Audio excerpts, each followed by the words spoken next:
जामशेदपुर ज़िले के मुतादिद इलाकों में सैलाबी पानी दाखिल होने के बाद 10 से ज़ायद इलाकों का ज़मीनी राब्ता मुनक़ता हो गया।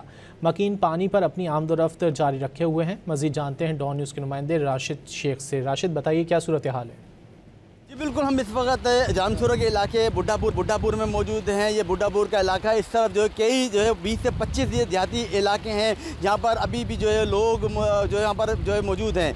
ये बुड्ढापुर का रोड है जो आमदरफ्ती रोड है। इस वक्त हम रोड पे खड़े हैं। ये पानी आपको नज़र आएगा मेरे पीछे, ये सारा पानी है। इस पानी से ये तमाम की तमाम सड़क दरियाबाजी हुई है। ये पानी जो है वो दरिया सिंध से क्रॉस होता हुआ इधर आया है। इधर से जो है ये आगे घरों की तरफ भी बढ़ रहा है। अभी भी कई बच्चे, ख़वातीन और जो है पूरी फैमिलियाँ जो है अभी भी पानी के अंदर मौजूद हैं। उनके निकल मकानी महफूज मकाम पे नहीं की जा सकी है। हम तो मालूम करते हैं कि किस तरह की सूरत आ रही है। भाईजान, ये तकरीबन ये अपना हमारा खेती भी डूब गया है। हमारा तक में गांव था, तक में 4 इलाके थे, शहर था, वो भी डूब गया है। बुढ़ापर हो गया, जैसे गरीबाबाद हो गया है, ये मंजराबाद तक पानी पहुंच गया है, लेकिन किसी ने भी हमारा मदद नहीं किया है। इनका ये कहना है कि अभी भी हम लोग यहाँ फंसे हुए हैं। अगर ये मेरा दिखाता कि सूरत क्या है कि ये रोड का हिस्सा जो बिल्कुल टूट चुका है, पानी रोड से क्रॉस होकर उस तरफ बढ़ रहा है। इन लोगों का कहना है कि हमें इंतजामिया जो फौरी तौर पर इस इलाके से निकाल के किसी महफूज मकाम पर मुंतकिल करे।